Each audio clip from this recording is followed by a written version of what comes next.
So, ayan guys, for today's video. Ayan, share ko lang sa inyo yung binigay ni Senator Bongo. Ano yung laman niya, unboxing natin. Ito na buksan na namin. Yung pala spaghetti, ano siya, spaghetti sauce. Meat sauce pala to. Kala ko, excited ako.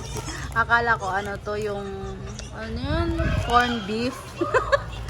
Antok pa talaga ako kaninang umaga.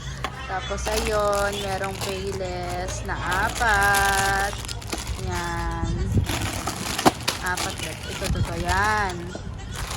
Tapos, ganyan siya. Tapos, merong Pure Foods. Tapos, merong bigas. Siguro mga 1 kilo po. 2 kilo. Tapos, ayan. Meron Lucky 7. Lucky 7 ulit. Ayan, sardinas. Tapos meatloaf. Tapos Argentina.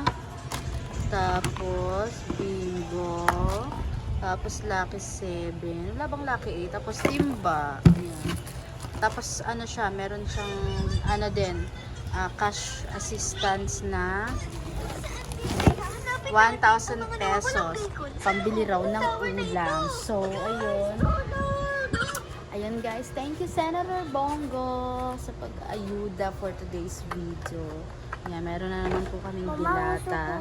And later pa, nagluluto pa. And ayun, meron na naman kaming dilata guys. Thank you so much sa blessing, sa mga